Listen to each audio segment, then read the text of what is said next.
All right, let me get to because we have a couple of spots that are not up for grab. Almost everything is settled, including seeding. We have known, although it wasn't official until some point last week, but we have known that it was going to be Washington, Carolina, New Jersey in the Metro.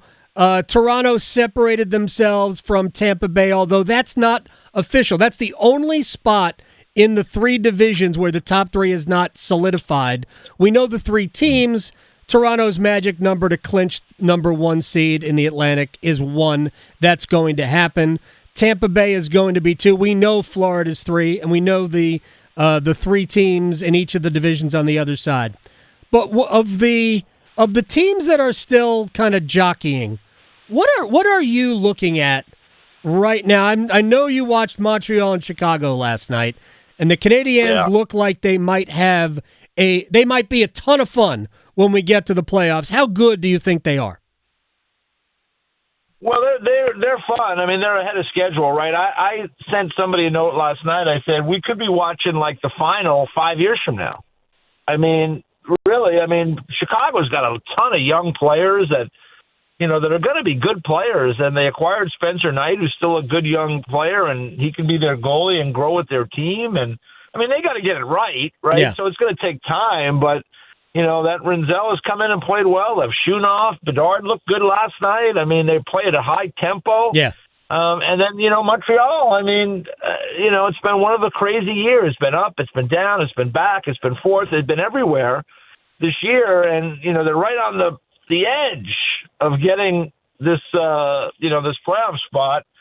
But they've lost 3 in a row now, and that's been their year, Adam. They've lost, they've been 1-5, lose 3, win 8, lose 7. So, we'll see if they can finish it off, but they're fun to watch. And then this Davidoff kid comes in last night, and I mean, he looks like he's been playing in the NHL for 5 years. Yeah, I mean, just stepped right in and was amazing to watch. And the Bell Center and the fans there all revved up for him. And I mean, they've got some other. Obviously, Suzuki's turning into a superstar centerman, the captain of their team, and Caulfield and Hudson and. I mean, they got more coming, Slavkovsky. So These are, like I said, it was old school, though, like Bell Center last night, Montreal, Chicago, original 6. And I just started thinking, I mean, maybe 5 years from now, that's the Stanley Cup final. I don't know. But Montreal needs to take care of business still or hope that Columbus kind of stumbles here. But it's been a weird year for the teams at the bottom in that chase, and it ain't over till it's over, as they say. Yeah, the Blue Jackets have to win in Philadelphia tonight, and I think they need to win in regulation. I think they need both of their games to be regulation wins. So they need to win in Philly tonight, and then they have to hope that Carolina puts out a representative NHL lineup tomorrow night in Montreal, which, I mean, that wouldn't guarantee a win for the Hurricanes anyway. Canes dressed their whole team and lost 4-0 in Montreal coming out of the break, or the second game out of the break. So anything could happen. But they're going to need some help from Carolina for Columbus. Maybe we could do Don Waddell a solid. I don't know. Do you give? What kind of chance do you give Montreal? Because I assume they're going to get in. What kind of chance do you give them of beating Washington in the first round? Well, I give them much more of a chance now than I did a month ago. And a lot of that is because of Washington. The last 3 or 4 weeks, it's been the Ovi chase, and that was, unbelievable. Everybody followed along, and he ended up getting that done. But the thing that was going on with this team was, they weren't winning a lot of those games, and they've been giving up way more goals. Yeah. And they've had a couple of injuries. I mean, Protas being out, we'll see if he can get back for the playoffs. I mean, I think he started skating again. This is a big, strong guy that has 30 goals this year, and he's a plus 40, and he's an important piece of their team. And, then Thompson has been out, and, in goal. Yeah. Until you do it, nobody's afraid of you. I mean, like Thompson, and Charlie Lindgren, neither one of those guys has backstopped the long playoff run. Nope. So, that's an area of some concern, particularly when you're not defending as well and you're chasing games more. We've seen this movie, Adam, where a team has a great regular season and then some adversity comes along late and they get derailed. So we'll see. But Montreal, if indeed they get in, they're going to have that crazy crowd on their side in Montreal. I mean, Montembeault is a talented goaltender. They can score goals. It's kind of a battle of styles. Because Washington's bigger and stronger, but Montreal is fast and skilled. So could make for an interesting series. I know about 15 years ago they played in the first round, and the Capitals were an unbelievable team, a better team then than they are now. And somehow Euro Halak, not even Carey Price, but Euro Halak was able to win in 7 games. Washington had a 3-1 lead in that series, and Washington ended up losing the series. So, I mean, who knows? I give them, to answer the question, I give Montreal, if indeed they make it, or Columbus, a better chance now just because I'm not as sold on Washington.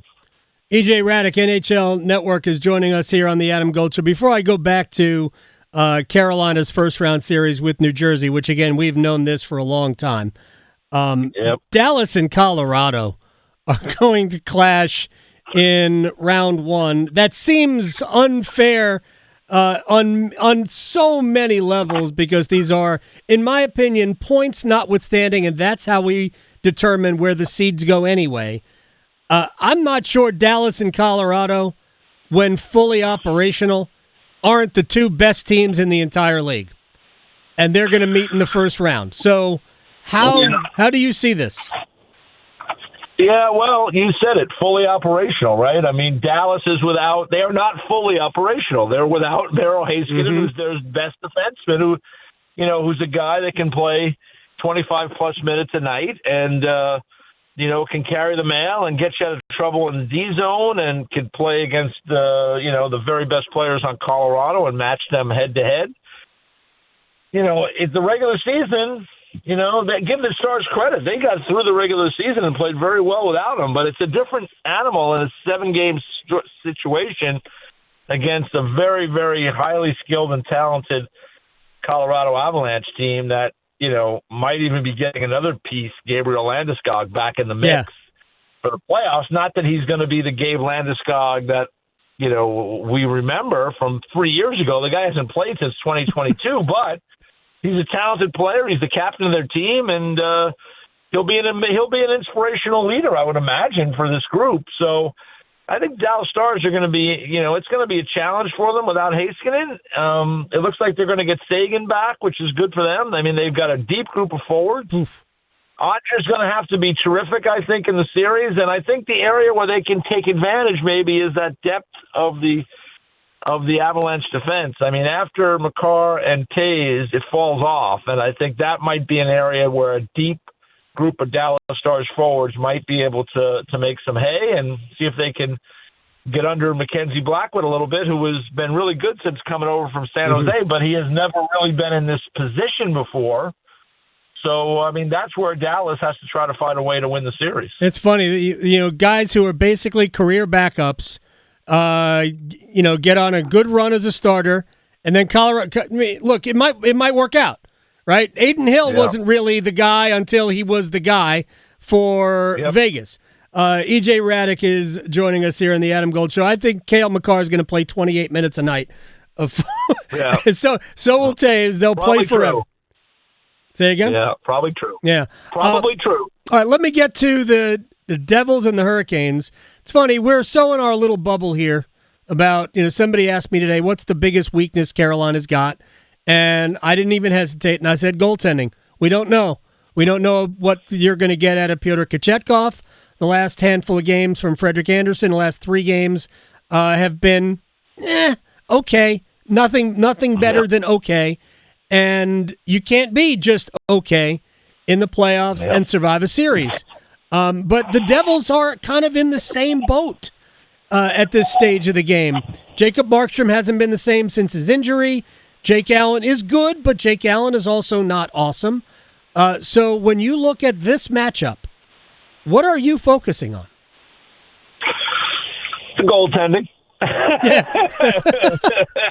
Right? That's what it's going to come down to. I mean, is that we can just replay our conversations from the last 5 years. I don't know. I mean, like, that's going to be the thing. What happens with the goaltending for Carolina? I'm going to assume Markstrom is going to be good. I don't know if he's going to be great, but I think he'll be good. I've watching him play, he hasn't been that bad. I mean, he's got his ups and downs, but he's a guy that's played in these spots before, and first time with New Jersey, so I have a little more confidence in him than I have in either guy for Carolina.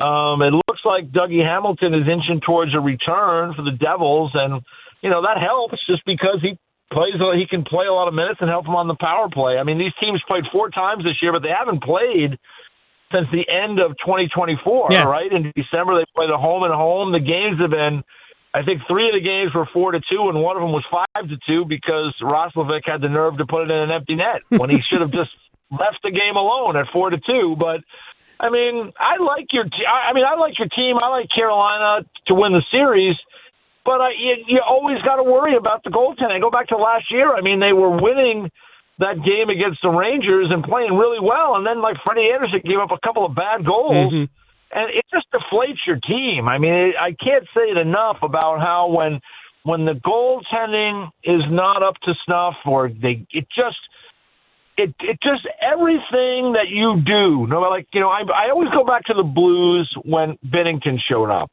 Right, they had a good team. They were in last place because the goaltending kept undermining all the little things that they were doing well.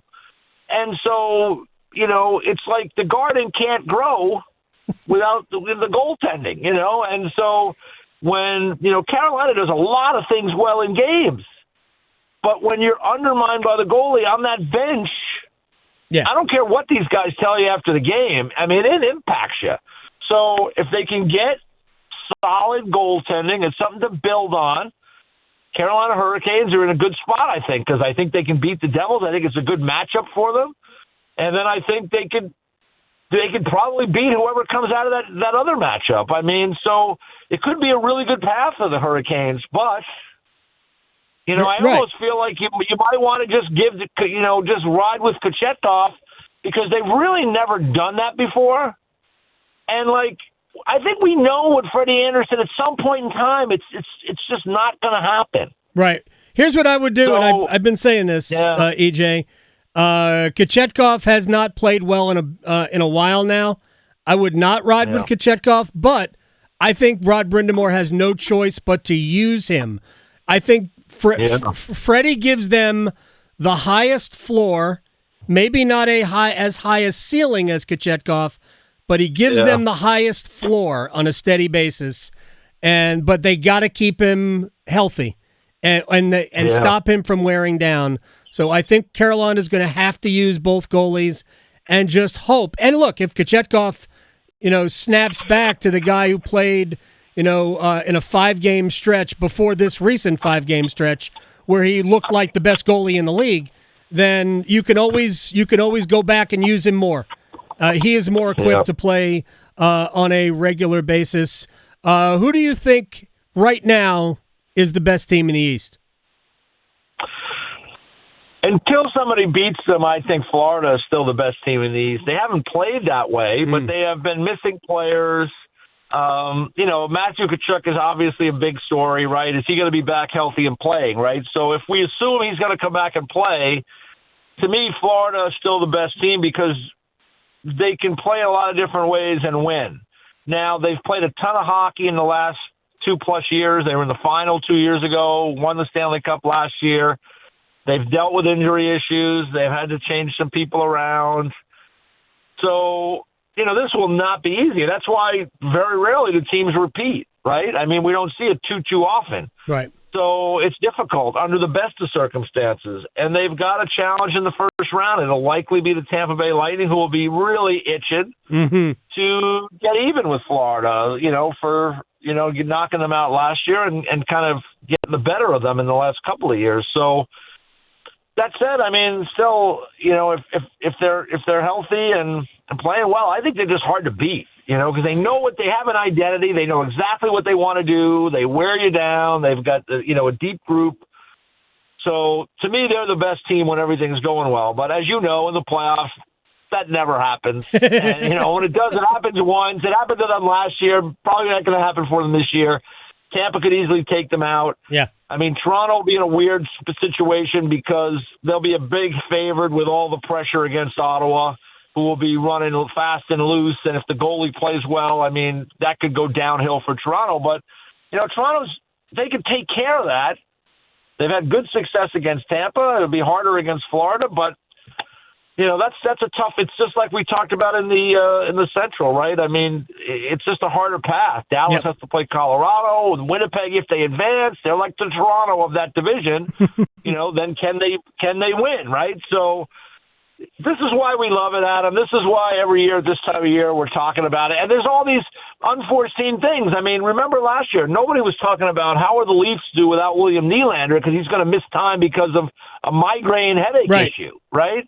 So, then Joseph Wall, was supposed to play in Game 7. He gets hurt. And, nobody knew until, game time. I mean, there's going to be a lot of twists and turns. The playoffs are always, to me, matchups and injuries. I think the Canes have a good matchup for them. I think they play well against New Jersey. I think they can beat them. And then, we'll see where they go from there. But I do think, when you think about the path in the Metropolitan Division is one that somebody is going to take advantage of and get to a showdown in the conference final with a chance to go to play for the Stanley Cup. No question about it. Carol, like somebody asked me who's the most dangerous team for the Hurricanes in the playoffs, and I just went New Jersey. Because I think it's going to be a long series. EJ Hradek at EJ Hradek _NHL. NHL Tonight, first shift. I appreciate your time. I will be bothering you often, sir. Well, feel free because you're a big Springsteen fan like me, so anytime. All right, man. I'll talk to you later. Take care, EJ. All right, take care. You got it. EJ Hradek from the NHL Network is joining us here.